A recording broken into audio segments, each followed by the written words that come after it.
Platz 15 oder 20, das interessiert niemanden. Im Grunde genommen nicht mal 2 und 3. Am Ende des Tages ist es wirklich der Sieger, die Siegerin.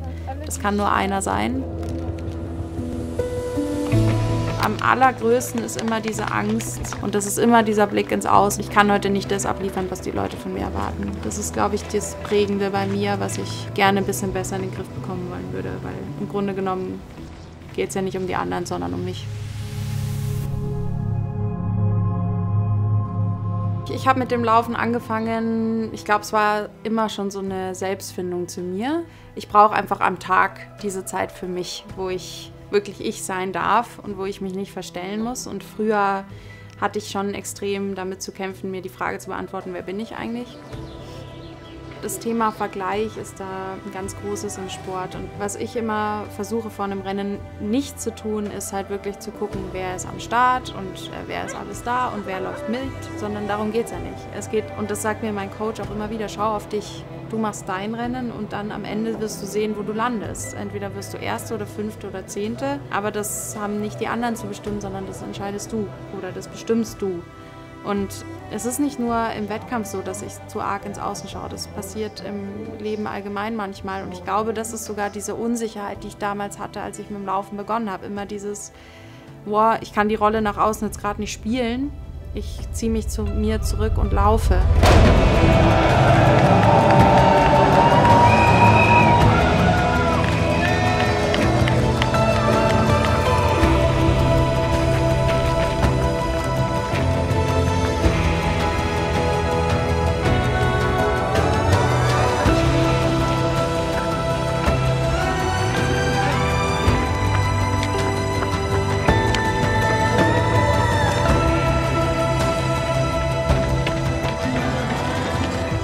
Sagen, das Gefühl beim Zieleinlauf ist immer erstmal ein befreiendes. Also es ist immer erstmal dieses, ich bin da, ich habe es geschafft. Aber wenn es ein Wettkampf war, der nicht so gut lief, dann ist das zweite Gefühl im Ziel schon erstmal eine Enttäuschung. Und erst ganz viel später kam dann aber auch mal der Gedanke durch, es ging aber auch echt viel gut. Und das würde ich gern drehen. Ich glaube, ich habe über die Jahre ganz gut verstanden, dass Regeneration einfach Teil vom Laufen ist. Hätte ich damals nie für möglich gehalten, aber inzwischen diese 20 bis 40 Minuten am Tag Regeneration in Form von Dehnen und Rollen und Erholen und die Füße hochlegen, tun mir wirklich gut. Und das ist für mich Regeneration, meinem Körper das zurückzugeben, was er mir dann im Training wieder gibt. Gerade wenn es darum geht, langfristig gesund zu bleiben und langfristig wirklich sich gut dabei zu fühlen, zu laufen jetzt zum Beispiel, dann muss man das selber in die Hand nehmen. Dann ist jemand wie der Basti gut für Tipps und für eine Anleitung und vielleicht einfach zu zeigen, wie das geht und zu helfen und eine Stütze. Aber ob ich meinem Körper was Gutes tue, das entscheide am Ende des Tages nur ich. Für mich ist es das Laufen, was für mich wertvoll ist. Deswegen habe ich im Grunde damit auch kein Problem, in München zu sein, was jetzt per se jetzt nicht das Trailrunning-Mekka darstellt. Also gerade bei uns im Team, wenn ich da reinschaue, ich bin schon eine der wenigen, die diesen Großstadt-Flair liebt.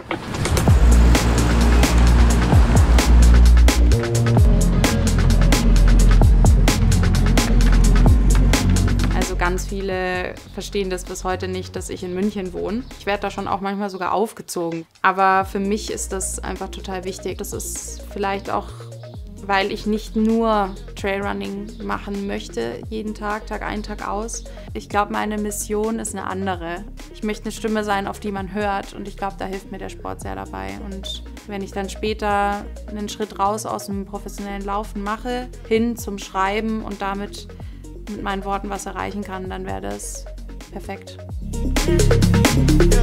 Was für mich wahnsinnig wertvoll ist, ist dieser Kreislauf im Schreiben und im Laufen. Alles bedingt sich. Beim Laufen kann ich die Gedanken gut formulieren, kann kreativ sein und das aufs Papier bringen. Und beim Schreiben, wenn ich merke, es ist gerade einfach zu viel und der Kopf ist voll, gehe ich laufen. Das ist was für mich super gut funktioniert und was für mich manchmal sogar ein Escape aus dem Laufen darstellt, weil ich beim Schreiben auch einfach mal was ganz anderes machen kann, über was anderes sprechen kann, als immer nur übers Laufen. Und ich glaube, das ist auch wichtig, um die Liebe zum Laufen nicht zu verlieren.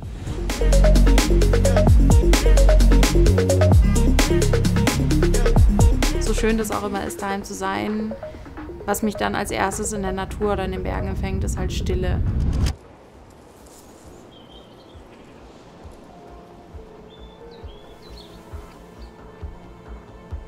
In der Natur ist man dann irgendwie auf einmal mit sich und allem, was einem umgibt, sehr alleine.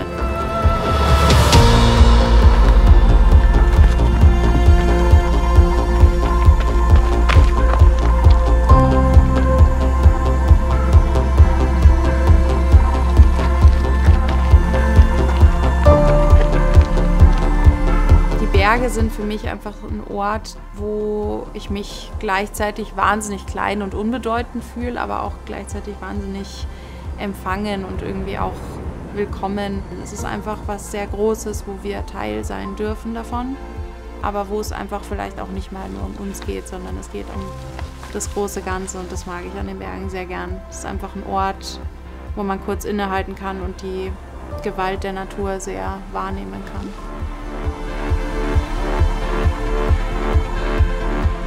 Also wer ich bin, weiß ich wahrscheinlich bis heute noch nicht zu 100%.